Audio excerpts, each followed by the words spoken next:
Welcome to this week's Work the Left Side. I am joined by the Millennial Falcon, Mr. James Grayson. How are we doing, mate? You good? I'm good, dude. Yourself? Yeah, mate. Awesome. Oh, years of training, though, dude. I had to catch myself there. I was going like, no, it's not Millennium, it's Millennial.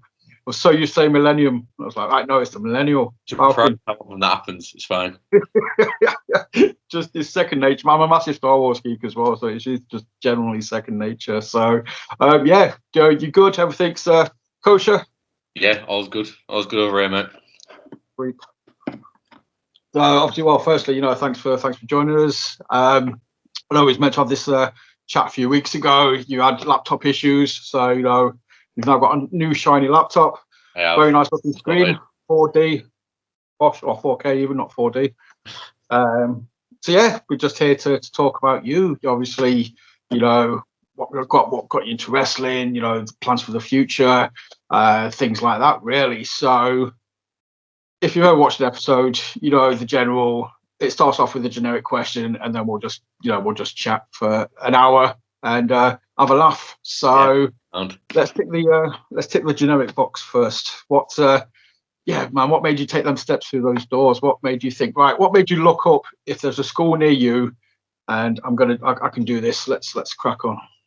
So when was it? I was in uni, and so I got into it quite late. Started in uni, but it was a case of me and a friend went to an old What Culture Pro Wrestling show. This is ages ago now, and I saw Will Ospreay wrestle, and I'd lost at this point. This main event, I lost my voice by this point, but I still found it myself to just cheering and stuff. And then afterwards, I was like, you know what? One of these days, I want to be in that ring rather than stood on the sidelines. And I just sort of went from there, looked at the nearest school, and just jumped in. That's it. Awesome. So a few people have sort of said, the seeds were planted at a What Culture or WCPW, so kind of thing. So I think What Culture have got a lot to answer for in regards to the current batch of talent that's out there. So what was that's the thing. I mean, what we're probably talking how long ago now? 5-6 years? Yeah, at least. Yeah. So I think around that time, because obviously we're not talking 10-20 years ago, when you would have to travel for hours to get to a school. I'm guessing there was one closest by. So yeah, because I lived in Oldham at the time with my girlfriend, now wife. The closest one was Marty Jones's Squared Circle, which is where it's literally around the corner from me. So I was like, yeah, I'll jump in, give it a go. Wow, because I know Marty does some stuff in Leeds as well. Because I know a few guys, because I'm based in Leeds, a few guys over here have trained with Marty. So I think he's you went backwards and forth kind of thing. So it's not a bad guy to learn the fundamentals off of, to sort of break the ice and get you used to it. Yeah, 100%. I can't fault the school for that. Giving me those fundamentals that I got in British wrestling style, that sort of stuff. Yeah, 100%. So was it from there though? Because obviously I know when we spoke off camera and stuff. I said obviously you'd seen it in your bio and things like that on Twitter. Future Shock. So did you go from there straight to Future Shock, or was there anything in between? So yeah, it was literally from there to Future Shock in all the different places that Future Shock was originally. But it was wrestling was very on and off for me just because of uni and money and time. I just couldn't commit to it for a lot of it. And then I got back into doing it 3-4 years ago now. And I was like, Future Shock, I'm just going to do something new, nail it down there. And then that's sort of been home ever since. I say it's not, and it's, to be fair, man, it's not a bad place to call home as well. I think it's definitely, in top 5 schools in the country kind of thing. That's not to besmirch anybody else. I'm not in any particular order, but, from the people that I speak to, Future Shock is way up there. It's highly regarded. Sam Bailey, obviously, is, just the guy's awesome. I can't say anything more than that would do it justice, kind of thing. So obviously we had Prince Pele on, and he was going through the Future Shock kind of stuff. Yeah. There's just so much talent there. It's crazy. And obviously Bailey is one of the best coaches. I genuinely mean it. Not this asthmatic, short-sighted nerd become semi-decent wrestler, so I can't complain. That's it, man. So I mean, once you get in there, then obviously you kind of, so you're kind of in and out of for a few years, as you sort of said, man, just because of life, life happens. Yeah. You got commitments, you got money, you got bills, you got this, that, and the other. But then, yeah, a few years ago, by planting your feet, you committed 100%. This is what you want to do. Future Shock's a place to do it. Do you go in with like a goal? Do you sort of the Millennial Falcon character? Did you go in straight away with that in mind, or did that was that a work in progress? At the time, that was just a work in progress. Like that's just the main idea of the Millennial Falcon James Grayson has like come around more recently. It was just a case of I wanted to be in there, I wanted to push myself, and then I was like, you know what, I think I could get something out, I'll do something from this, and then I started looking at character and stuff like that. I've got to say, man, that is obviously I've spoken to many people, been to many shows, X, Y, and Z kind of thing. Dude, Millennial Falcon, that's up there in top 5. Just just for getting people's attention, just for getting eyes. Mate, that popped me when I first read it. When I first saw it, I was like, mate, I need to speak to this guy. I want to sit down and just pick your brain because there's got to be so much cool stuff in there for you just to come up with that kind of thing. Yeah, it's mad. It was just like, so it was an idea that I was playing with for a long time, and the amount of people who were like, oh, it's like, I'm not going to name names, but like a lot of people were like, it's daft, people won't get it, you can't market it. And then during lockdown, I had a Zoom like promo character seminar with Chris Brooker, and it was like, what names have you come up with? I was like, oh, the Millennial Falcon. It was like, yes, use that, stick with it. I'm like, okay, I'll go with it and see where it takes me. That's it, man. I mean, yeah, not to name and shame people who obviously the naysayers, but yeah, if Booker says do it, again, he's a very wise man. If he says, you'd be like, yeah, okay, well, yeah. If he gets it, then it must be something's clicking. Yeah, like it was just sort of the sign to be like, okay, I'm going to go with it, see where it takes me, and yeah, like this using that, so I can't complain. Dude, obviously that's what I mentioned beforehand. The actual James Grayson name, the Grayson aspect. I had to ask, if it was like Nightwing.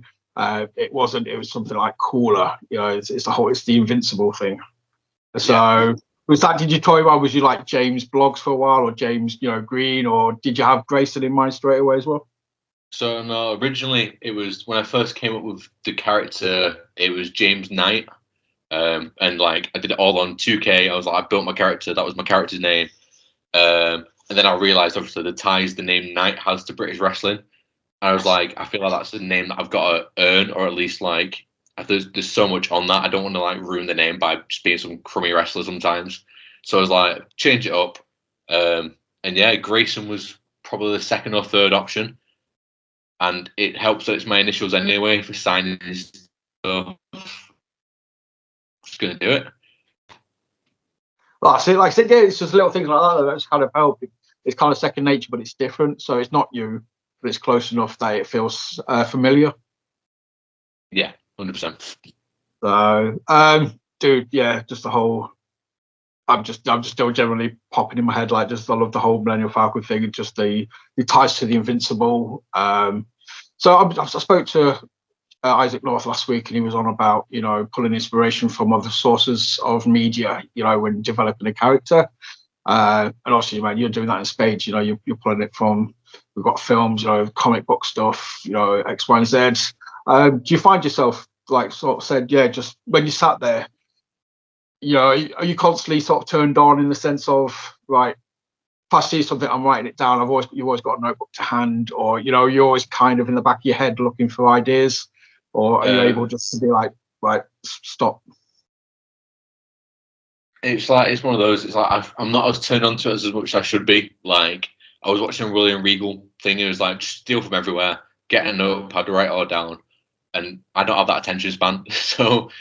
I have every now and then I'll be like, yes, I'm using that, or here's a character, I'll take some stuff from that, or what was I watching the day? I was watching the new Roadhouse film, and there was a fight at the end. I was like, I am taking bits from that. Yes, Right, quick sidebar, because it's my I picked this up on Facebook the other day, and I had a mate message me, and he just absolutely tore me a new one. He was like, "It's fucking shit, rah rah rah." I was like, "Whoa!" I enjoyed it. I thought it was cool. Oh yeah, you enjoy it, yeah? Yeah, I loved it. Like, it's just a fun, stupid film, and like, so I watched it with the missus. Like, she'd never seen it, I hadn't, and we're like, give it a watch. And we're like, we should watch the original one as well. And I know it's going to get me a lot of hate, but I think I prefer the new one personally. I can see why. If you haven't seen the original, yeah, that's a hot take. But if you've never seen it, yeah, there's no comparison. You haven't got the nostalgia, factor, or the the Swayze always gets a pass kind of thing where we forget Dirty Dancing. This is a guy who did Point Break and Roadhouse. Swayze's cool. But yeah, no, I enjoyed it, and like I said, the fight scenes in it are cool. So yeah, if he's able to get a few bits from that. At the end, I think one of the two of them hit a Death Valley driver. I'm like, that's just, I don't see that often in fight scenes. So I was like, I'm gonna start doing it more. That's it. And well, to be fair, though, dude, if you're not always looking, when something does pop, when something does get your attention, it must be like, right, okay, that's a gem. That's an absolute gem. If it got my attention, it made me think about it. It must be good. Yeah, 100%. Dude. But I'm just glad somebody else I'm not the only one who enjoyed Roadhouse. So that makes me happy as well. So, but yeah, so yeah, we've got the film sort of sides. So when you're working on the character, you sort of said it's something that you've kind of been working on more recently. Then, do you go in primarily thinking, right, this will work as a face, this will work as a heel? Are you sort of, planting the seeds? Have you got one that you prefer? Do you kind of want do you want Grayson to be an out and out face, or do you want him just to get booed, or are you quite happy just walking the line? I think I naturally lean towards being a face a little bit more. It's just, I don't know, it just always naturally happens. Like, it just goes that way. And I'm fine with it. I love being a face. It's just getting that reaction and like that sort of stuff. If I can take it down the Star Lord, like Han Solo route, where it is like he's a face, but he's also a bit like cheeky. That's the word. He's a bit cheeky. He knows how to he's a rogue. People. Yeah, that's the vibe I want to go for eventually. That's the thing. I think though as well, with the use of the word millennial, I think that's kind of been tainted, and it's kind of like a dirty word sometimes. If you ever did want to go heel, that's kind of got that millennial thing you could play up on. Yeah, 100%. Definitely play up on that. Like I said, it's not. It has kind of, I don't know why, it's just, I don't know, it's like the whole Cowan thing or the, snowflake thing, for some reason, yeah, millennials are kind of, it's become sort of like, ooh. Yeah. So you've got that in your back pocket if you ever need to use it. You can start sort of acting what people would deem as millennial or whatever the hell that is. I don't know. Yeah, it'd be good. It's nice just to have those little bits in the back pocket. Like, if they ever do decide to have that turn, it opens up so many more doors, and like, yeah, I'm up for that, 100%. So obviously, we're talking Future Shock. I always like to gauge people's outside of Future Shock. What kind of memory? What's your sort of? I always sort of say, man, when people work, on shows for their in-house school, it's always nice because you get used to the audience, you get to feel the vibe and stuff. But when you first get that booking outside of the school, that's kind of like that's your moment of validation. That's your pat on the back. Yeah. And for most, what can you remember that moment? Oh wow. Off the top of my head, like there's been little bits, but like I think in terms of like validation stuff, like I recently did the Rumble for Full of Wrestling, and that was the big like, yeah, okay, I feel like I've done well enough to be here. I feel like I've earned my spot, sort of thing. Yeah. Nice. How do you find that? And obviously, Rumbles. Again, you hear some people love them, some people hate them. Too many moving parts. Yeah. Did you enjoy the Rumble? How did it go? I absolutely loved it. Like I blew myself up on my entrance because just beforehand there was so many emotions and like all that, and just the adrenaline. I sprint. I was told beforehand, take a breath, take a second, pause, just do what you need to do, and just have that minute.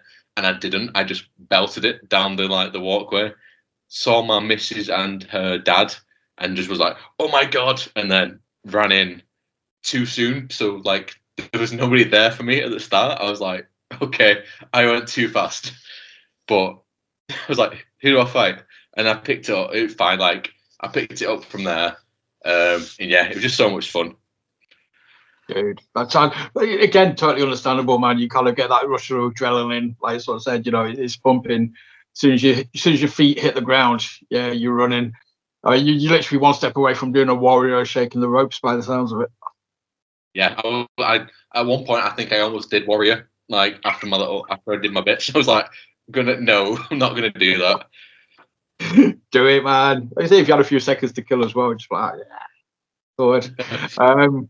So yeah, so obviously that's again, like I said though, that's a company outside of obviously the company that trained you. They've put the time and effort into you. This is a company that's been like, right, we've got a spot on a show. I want to pay somebody some money to fill that spot, but I know that they're going to do a good job for me. And yeah, that was you. Yeah, it was great. Yeah, just like a little bit like obviously like that, being asked to be on the show in Burnley, be able to wrestle like Pele, like one of my best friends. Other little shows like in Liverpool, like it's just nice little moments, and it's really good.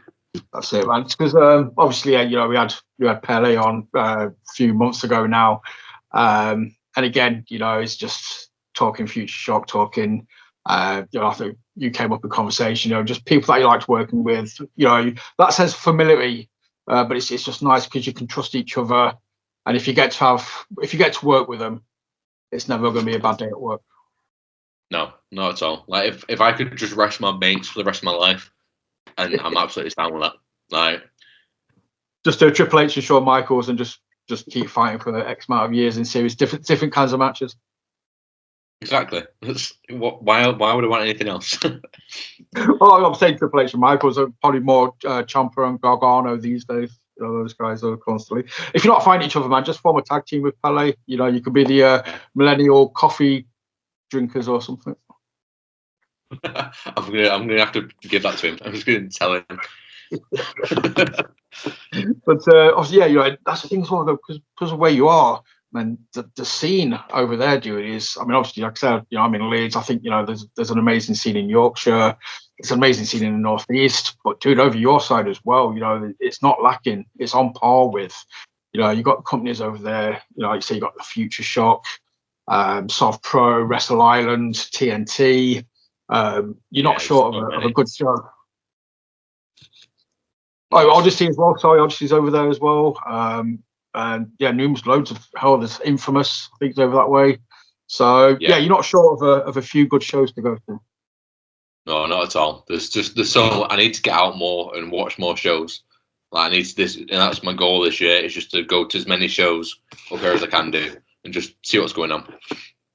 Oh, that's the thing as well. I mean, obviously, yeah, you go as a fan, enjoy the wrestling, but it's doing the wrestling thing. It's not just in-ring ability. That's as it sounds.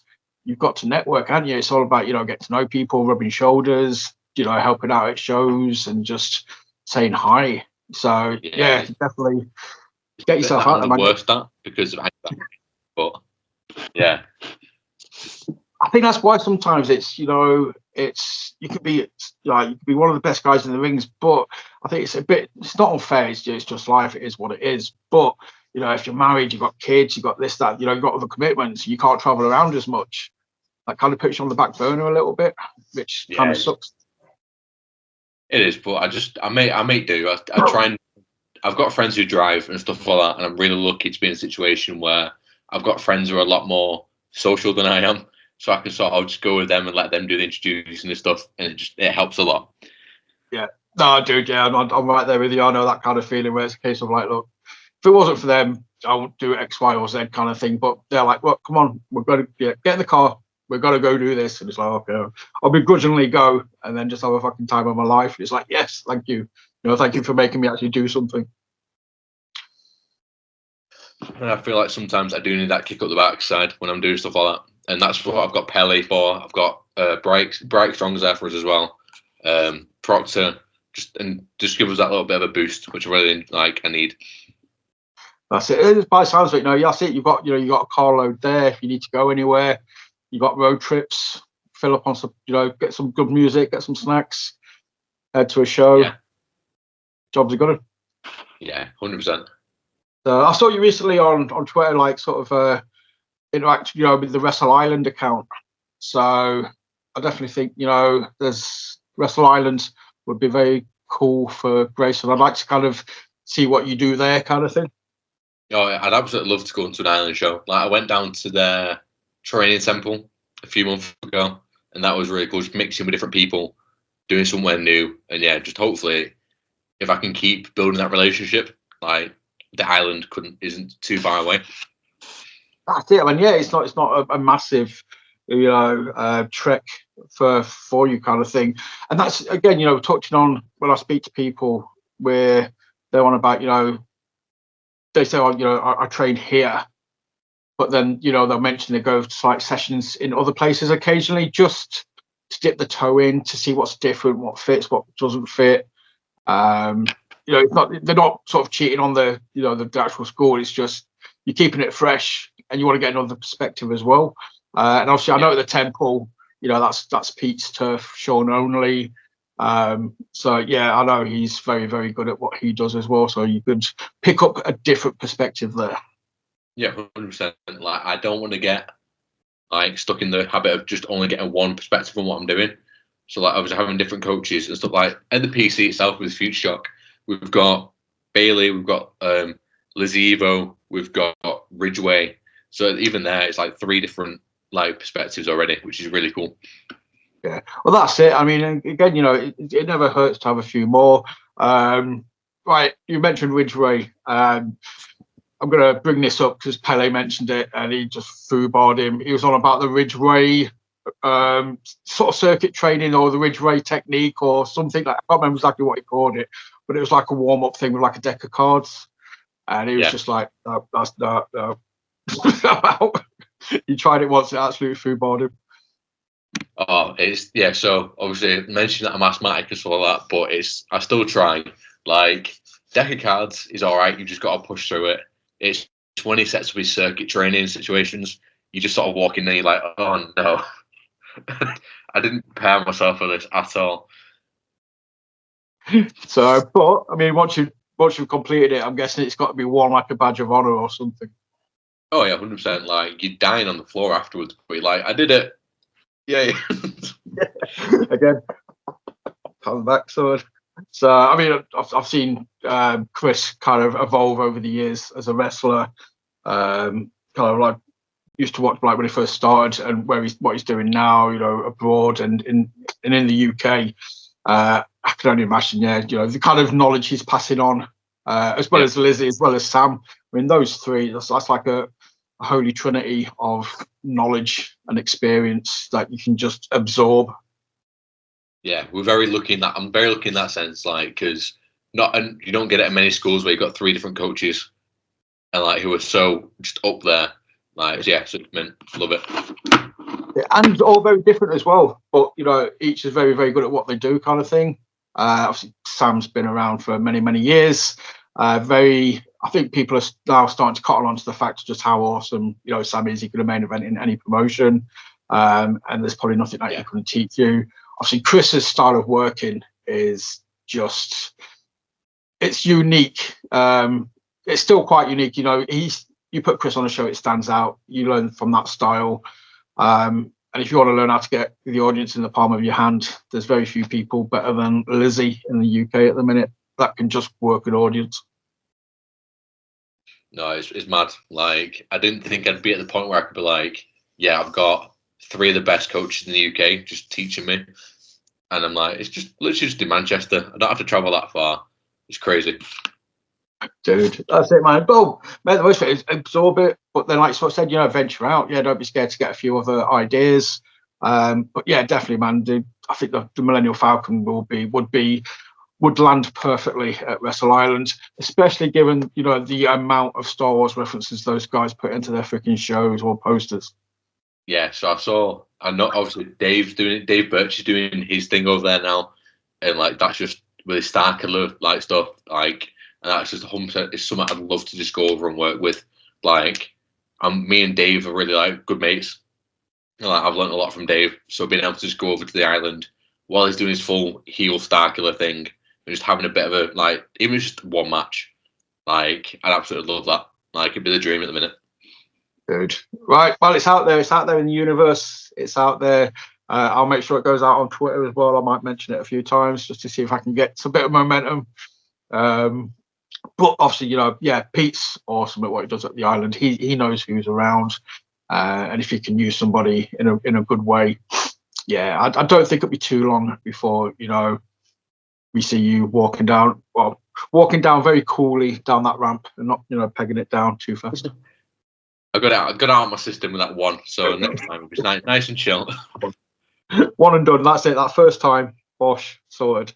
But yeah, man. Like, so obviously, you know, you got TNT over there.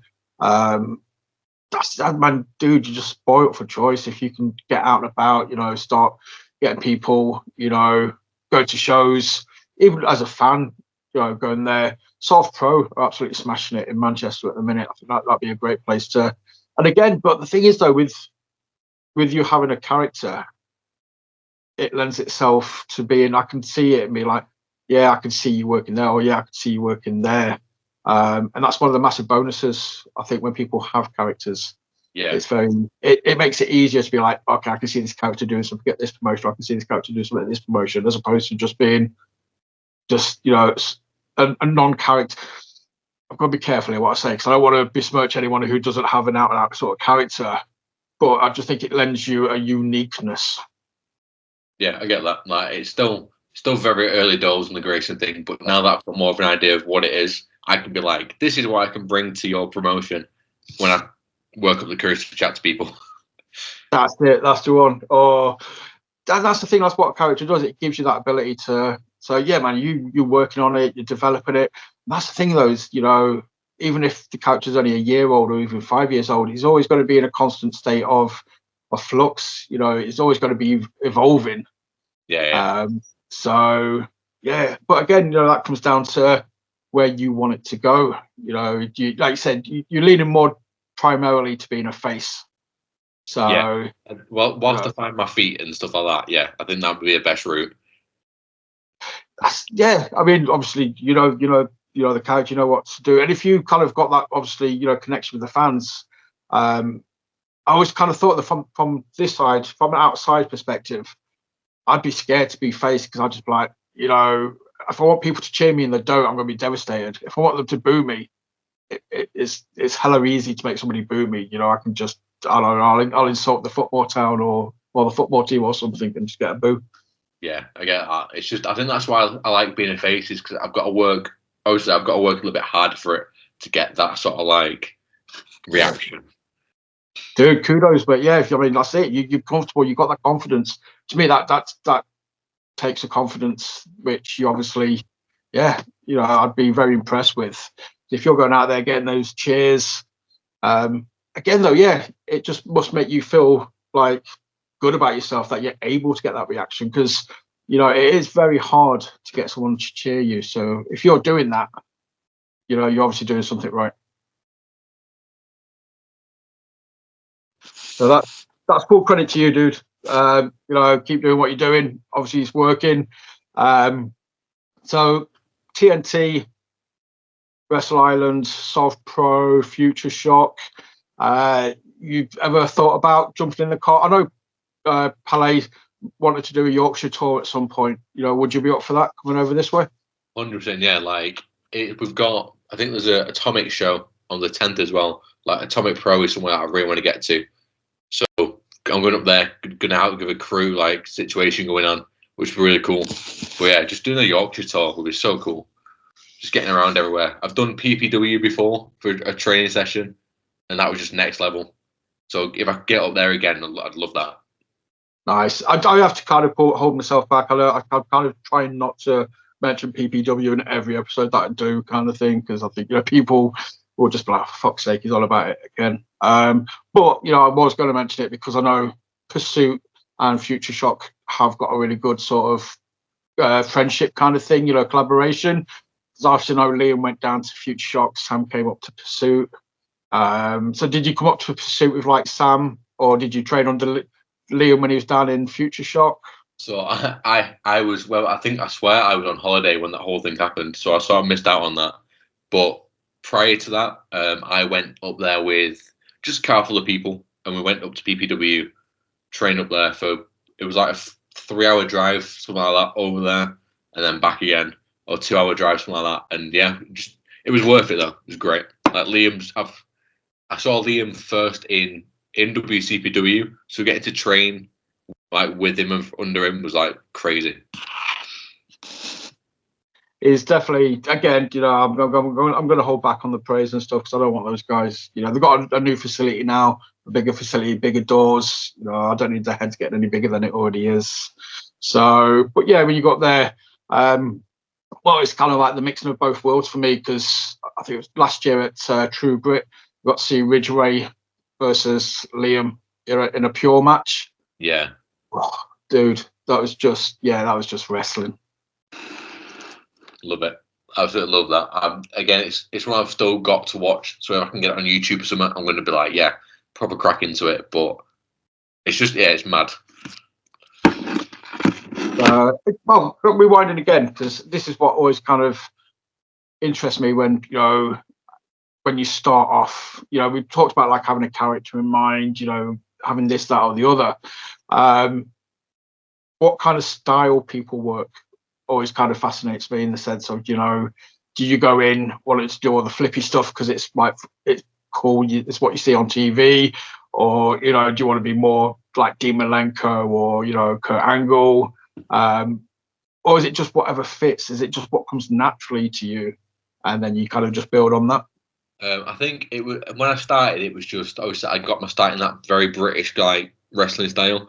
So I was like, okay, I'm not the most like athletic person. I'm not going to be able to do all the flippy stuff. So all my focus went on that. And then just over time, with confidence, I've started doing more and more. Obviously, still can't do the big like flips off the top or anything like that. But I'm doing a lot more influenced by the lucha stuff is what I'm trying to go down, and just trying to get. I want to be good at all of it, if that makes sense. But I feel myself leaning more towards like the lucha stuff at the minute. Nice. Not a bad style to kind of go after, dude, because again, it's different enough to, because a lot of people you would think lucha, think flippy and stuff, but it's not, your Hardys, your Ospreys a little bit, because obviously you would have learned lucha from Boyd and stuff, but it's a different kind of flippy stuff. It's a different kind of psychology to it. Yeah, I think we had lucky enough to go to a Kid Lycos seminar at Future Shock. And it's like everyone sees lucha, they're like, oh, it's all flippy and stuff like that, and it's not. That's just like one aspect of it. I'm like, yeah, I get that. Like, I'm never gonna be the guy doing moonsaults off the top and like 630s and that sort of stuff. But if I can get the psychology of the other stuff down and just the athleticism of it and stuff like that, like I'd be so happy with that.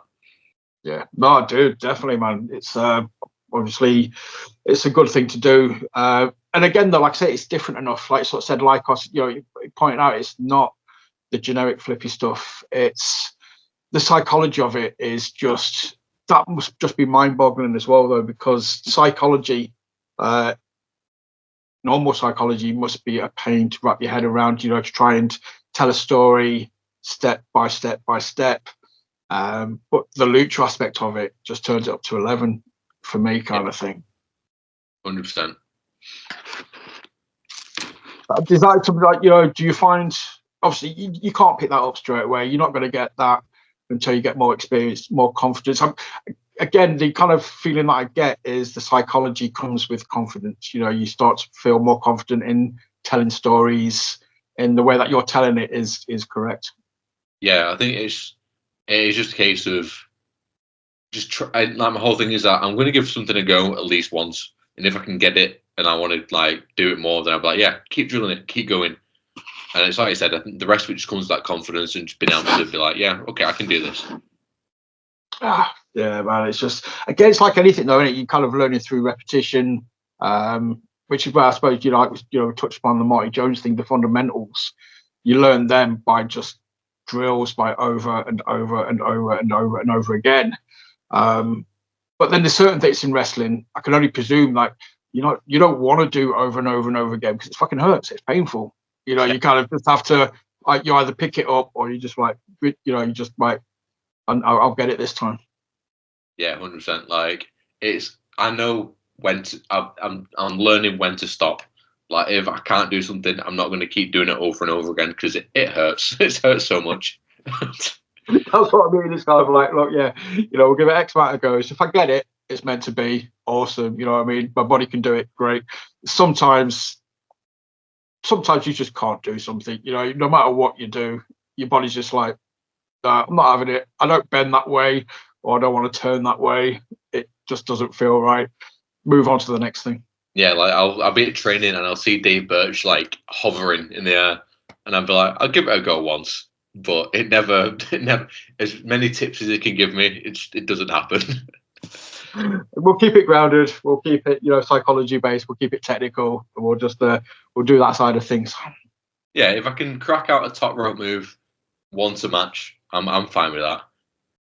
Dude, to be fair, man, you don't even need them once a match. If you got it in your arsenal, bust it out occasionally. It just get that pop and be like, oh, yeah, damn.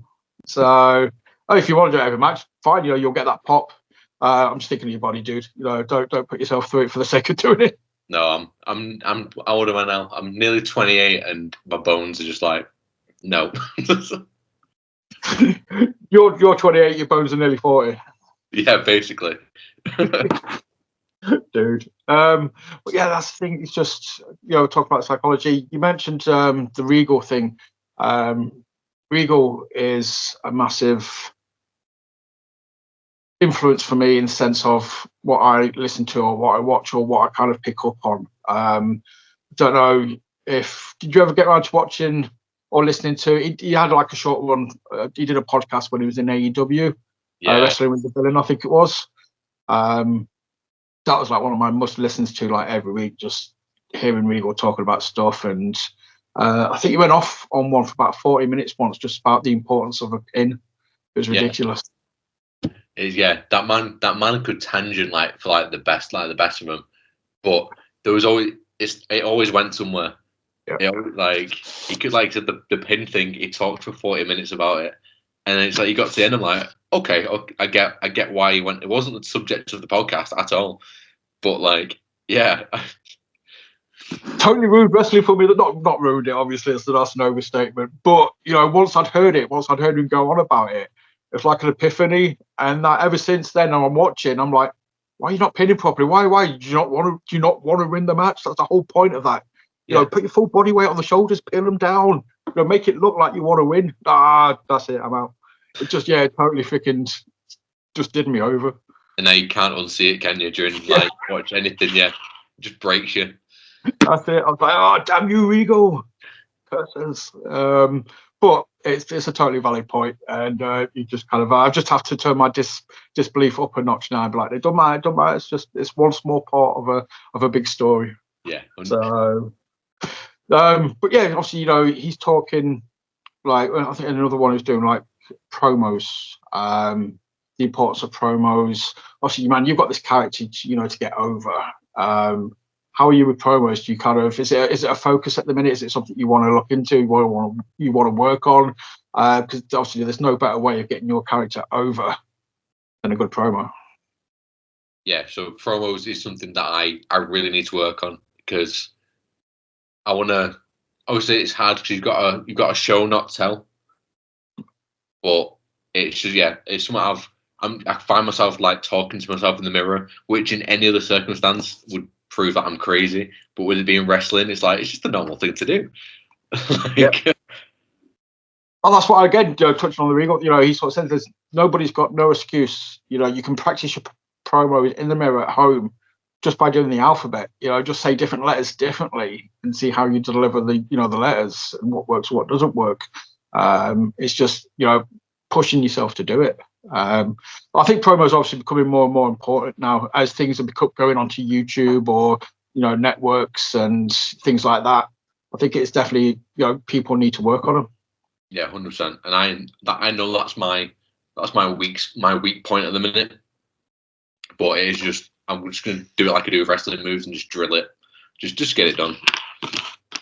It's not just you. I think it's never been. It's only in the last couple of years it's become a big thing really in British wrestling, because obviously everybody kind of got by just on what they were doing in the ring, telling stories that way, and making people care. They didn't really have like a YouTube or network. They didn't have to cut promos, so nobody learned how to do it really. Only a select few probably did. But yeah, I just think now it's kind of like, oh shit, yeah, okay, we kind of need to concentrate on this a little bit. It's not the major thing, but people are more aware of it. Oh yeah, 100%. It's like the whole Attitude Era thing was like, we're just gonna beat each other up and drink a beer, and then now it's like, okay, we need to tell people why. Yeah, that's it. People care. It's like, right, if I punch you in the face, people are gonna be like, but why would you do that? Please tell me why. And it's like, right, okay, now I've got to cut a 5-minute promo explaining why I punched you in the face. Yeah, exactly. But as we mentioned before, man, you got Lizzy's boss at promos, so I'm sure she can tell you what to work on, what not to work on, what to do, what not to do. It's just like I said, it's a learning curve. It's something you'll get. I think once you get comfortable, man, that penny will drop, and then like if I speak to you in 6 months, I'm expecting I'll be seeing videos on like YouTube or Twitter of you just bigging yourself up and just getting interest online kind of thing. I think that'll happen within 6 months. That's the thing. Like if I can when I'm around my friends and people I know, I can chat shit like the best of them. But put a camera in front of me, I'm like, nope. Ironically, dude, I'm exactly. I can literally. I'm like one of the quietest guys you'll ever meet if you ever met face to face, kind of thing. Which blows people's mind. But I do this. I'm only able to do this because we're talking wrestling, or sidebarring into films or music. Things I'm genuinely enthusiastic about. But you see me out and about, I'm like, nope. Or you stick a camera in my face for any other reason, I'm literally like, no. Nope, not here. I'll hide behind. The camera comes out and that shy kid that was like hiding away when he was younger is just like, no. Mouth goes dry. I'm like, no, can't do this. No, that's it, exactly. So, but again, dude, like you said, man, it's confidence. I think when the penny drops, given how you've taken to everything else and how the character work that's going on, dude, in 6 months, I think you'll be smashing it. And just like I said, again, touching on social media, and the importance of it. I went on a rant today on Twitter about it, but it's a great place just to put a video out there, just to let people see what you can do, who your character is, make people care about your character before they see you at a show. Yeah, that's hopefully in the next few weeks. I'm hoping to get a promo out, just a bit of a intro to James Grayson thing. I've got ideas, and it's just getting it done now. Just be like, okay, it's going to suck for a bit. Like I'm going to be anxious as anything, but get it out there, do it, see what people think. Yeah, that's it, man. As well, you're not doing it live. Do it. If you don't like it, redo it. Do it until you feel comfortable. I'm saying do it until you feel comfortable, but again, if you're anything like me, you'll do it. You'll never be 100% comfortable. You'll be satisfied. That makes sense. It's like you'll be like, oh, I didn't like that bit, but right, it's okay, it's fine. Yeah, we'll go with that one. Yeah, we'll go with it. See what the best take is, and just put it out there, see what happens. Yeah, definitely. Also, I'd say if you're ever at a show and Wrestling Jeebus is there, tap him up for some footage, because that dude's he'll have highlight reels, he'll have footage of all your matches. Do a promo, have a few highlight videos in there. Just absolutely smash it. Yeah, 100%. I've got him on Instagram at the minute and Twitter, and the amount of footage that man gets is ridiculous. Dude, I think he's topped over 40 shows so far this year. So I saw him post it the other day, but But I know he's over your way sometimes as well, kind of thing. So I'd be very surprised if he doesn't have some James Grayson footage on his hard drive somewhere. That sounded a lot seedier than I mean, but I'm sure he's got some footage kicking about that you could use to highlight, the awesomeness of your in-ring stuff. Yeah, I'll have to go. Half of my message. An apology if that sounded totally wrong. I didn't mean that just sounded. But, when you say something, you're like, "Oh, that just sounded wrong." I apologise for that. So it's a very good guy. We love Jeebus, But again, the social media. Then that's once you've done the promo, the whole Twitter thing. Is that on the radar? Or is that something that's like, right, okay, I could get out there by tweeting more, but then, it's a ball ache because it is time consuming, and I know damn well how time consuming it is. And as you said, man, you got a life, you got a wife, you got priorities, you got things to do.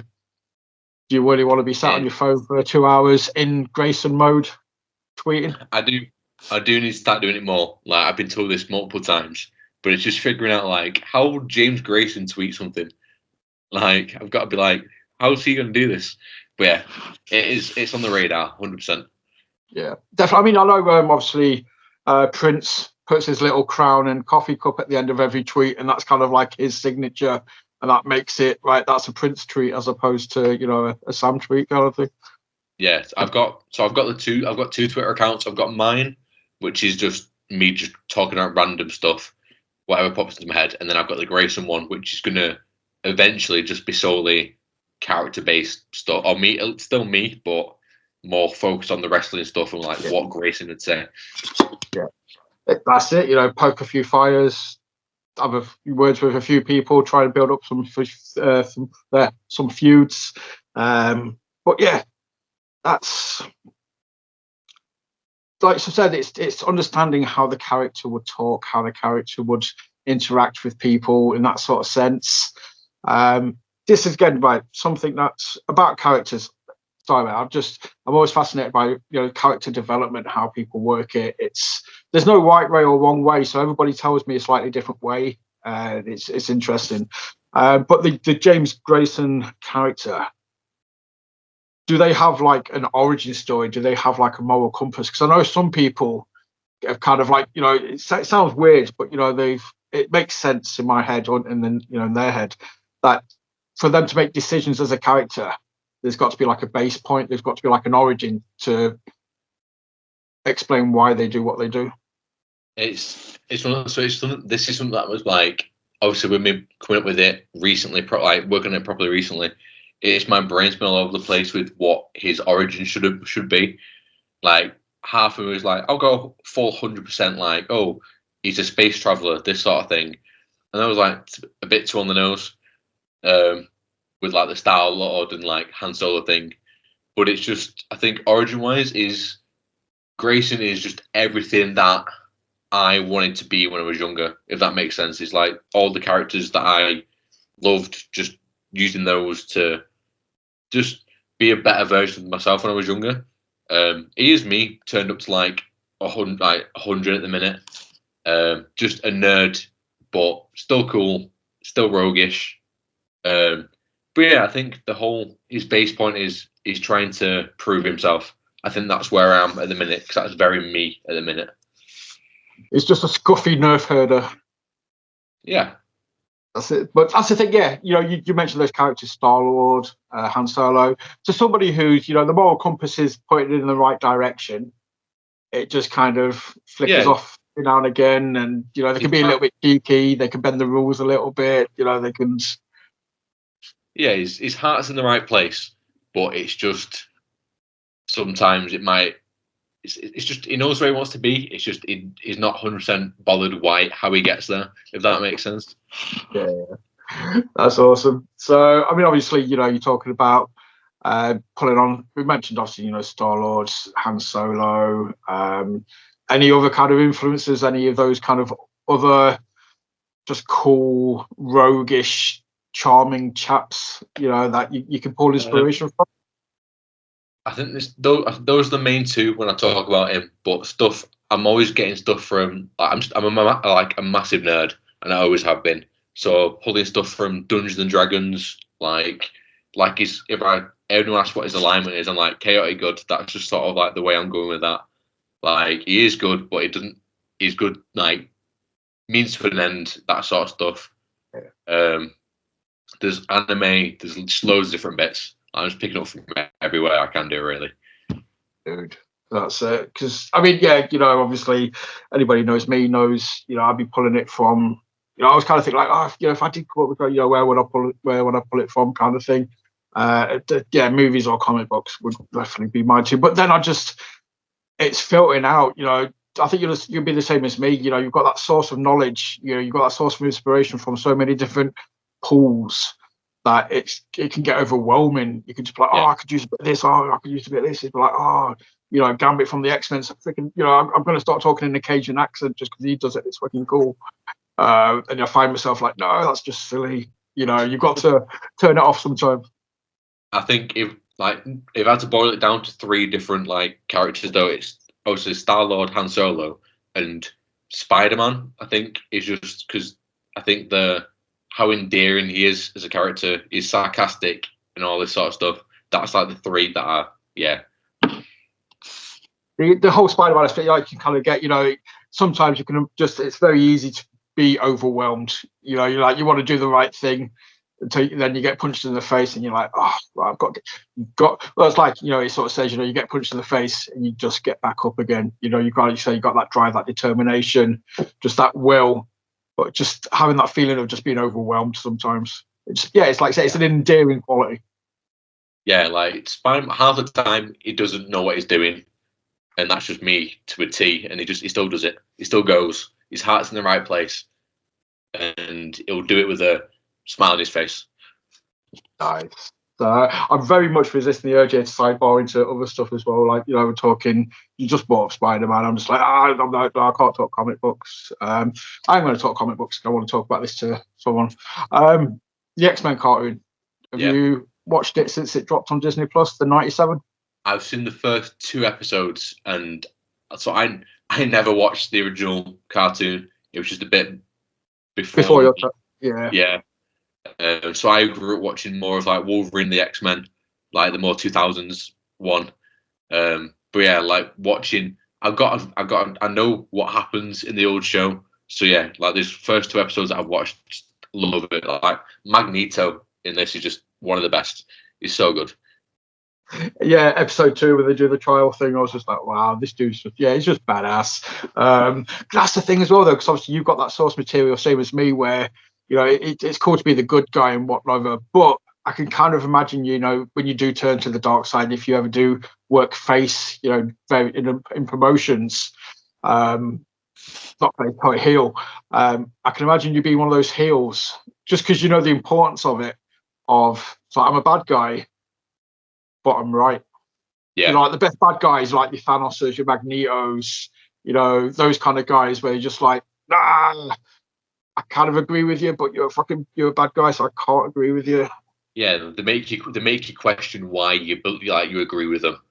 Yeah, it's like there's a whole, obviously with Han Solo, there's a whole like shoot first thing that he's got, and I'm saving that till I am turning like, and it's a case of I am going to shoot first every single time, like just use it.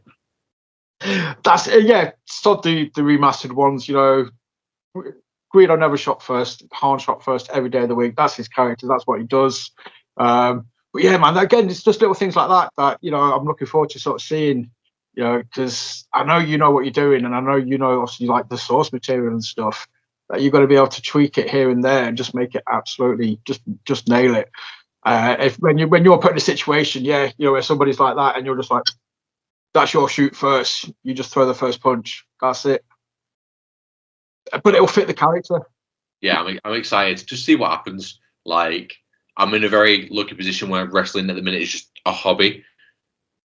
Like, but I can still, I can put everything into it, and it's great. Like, I can just mess about and enjoy it. That's it, man. Because that's the key thing as well. You've got to enjoy it. I think if it comes to a point and you stop enjoying it, that's when you just walk away, kind of thing. Because Yeah. it's not something you can do unless you enjoy. You know, you can't put yourself through that pain unless you get that enjoyment and the adrenaline from it. Oh yeah, couldn't agree more. Like I think you've got to. It's like you said, when you stop enjoying it, it's like, what am I doing it for? It's like when people sort of say, you know, I've heard people sort of, you know, ask like, oh, you know, do you still get butterflies and stuff? And it'd be like, I always thought that was a really weird question, because if I asked that to somebody and said, no, I don't get butterflies, I'd be like, quit. Because no matter how long you've been in the business, you know, that's adrenaline, that's the excitement. That's, you know, before you walk through the curtain, and those butterflies, they're telling you that you're doing something right, surely. Yeah, 100%. Like every single time I've been behind that curtain, like my heart's been going, stuff like that, and that's just a feeling. I don't think you can explain that feeling. I can't even get, like I said, as a fan, I can only sort of imagine. I say just the adrenaline. You know, it's been said numerous times. You know, it's the best painkiller in the world. You know, you can do whatever you want to do to yourself when that adrenaline's going, and you're just lost in the moment. You know, whether it's in front of 50 people, 100 people, 1,000 people, if you're getting the reactions, dude, that's fueling your engine. Oh yeah, I remember getting chopped by Big T, and any other situation, like I'd be crying on the floor, but I'm like, adrenaline, still go. And then afterwards was like, oh no. Big T, what a guy. I was talking to Isaac North about him last week. He's just, if you know who he is and you've seen him, oh, dude, the dude's awesome. You know, he's just like 7 foot of just pure force. And mate, I can't even imagine just getting a chop off of him. That would have just been like chest caving. Yeah, I think prior to obviously the stuff that's happened recently, that was one of my big breakout moments. Before I had a bit of a rest because I got married and stuff like that afterwards. I had a bit of a break from it all. But getting to wrestle Big T at Catch in a singles match was like, that. Okay, this is crazy. Like, he's one of the best big men. Such a nice guy. And it just, yeah, that was absolutely mental. Dude, I don't know. I just imagine, you know, walking away from having like the Chris Jericho chest. Just be careful, man. That, you know, you just didn't leave a handprint, or, you know, your chest isn't disshapen. Yeah, just the handprint was there for a good week, I think. Dude, I could have opened big like with the handprint that was on my chest. The fingerprints were just there. If you ever just nick his phone and just try and scan it on your chest to see if the fingerprints are still there, see if you can unlock his phone from your chest. So obviously, you know, we talked, right, so we are in April of this year. You know, we've mentioned like doing a tour of Yorkshire. Wrestlers, I think anybody has lists of things they want to achieve. I know wrestlers do it with you know, opponents, people they want to work with. Have you got any dream matches on a list somewhere that you just think, right, you know, I would love to step in the ring with this person or that person? I think obviously, like, off the top of my head, getting to wrestle like my mates, like wrestle Pele properly, wrestle Proctor, wrestle Bright Strong. I'd love to. There's Dave, there's Tony Wright, and I'd love to do Bailey and Ridgeway as well. They're like, I'd absolutely love those matches. And yeah, you know, that's the coaches. The student becomes the master. Kind of, you know, I can imagine you in the ring against Ridgeway, or like say Bailey, and it being mentor and student. You know, yeah, you know, that's the Padawan becomes the Jedi Master eventually. Yeah, that'd be so good. So, but that's it. It's just, I think it's well though. You know, you've just got that much talent out there. I don't think, you know, it's fair. I always ask that question. I always feel like a twat for asking it afterwards, because I'm like, I kind of feel like, obviously, you know, I've put you in the spot and be like, right, name names and stuff. But there's just that many people out there. It would be very hard to actually think of a list of people to be like, right, I want to work with this guy, I want to work with this guy. I just go out and do what you're doing, and you know, I think whoever you work with, you know, the pool of talent is just awesome now. Yeah, 100%. Like, if I could just get any matches this year, like with just different people. That's the thing. I just want to wrestle as many people as I can do, and just have fun. Keyword. Yeah, we'll get, keep it on, put it out there again. Wrestle Island, Birch, we'll get in the Star Wars thing going on. I'm going to make I'm going to put it out there so often into the universe. The universe has to listen. It will be done. Wrestle Island did a what if show, and it's not a case of what if, it's when. Love that.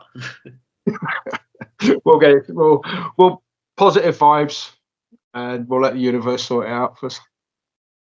Yeah, can't wait. See what happens. Dude, right, I'm going to leave that out there. So that's the last thing people are thinking about to a point. Social media. Obviously, we talked about it earlier. You mentioned, the James Grayson account. Where can people, find you on Twitter? Look at what you're doing. So Twitter, Instagram, it's the same handle. It's still Millennial Falcon, just with most of the letters missing. And I upload loads of my stuff to TikTok as well. It's just James Grayson on TikTok. And yeah, it's where all my highlights go. Nice. That's the thing, man. So I know Insta's good. So they've got the highlight reel sort of feature now. That's just good for putting things on there. It's just a click away. People can see, what you're doing, what you've done.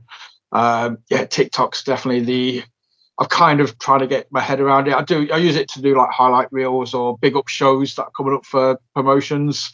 But yeah, that definitely seems to be like one of the new go-to things. So the fact that you're on TikTok, dude, you're ahead of the curve.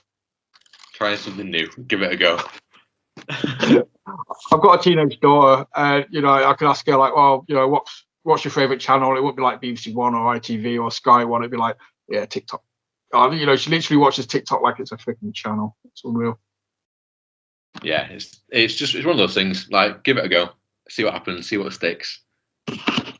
Again, it's all free. There's nothing to lose. All you got to lose is the time and effort you put into it, which sucks. But at least you're not financially done for, so that's fine. But no, dude, thank you so much for talking. Hopefully you've enjoyed it. Yeah, awesome. I'm just trying not to geek out as much. I'm trying to be very right, we'll talk wrestling. I could literally go off on a tangent about loads of other things that I know you would get into it. But right, we'll just save that for another time.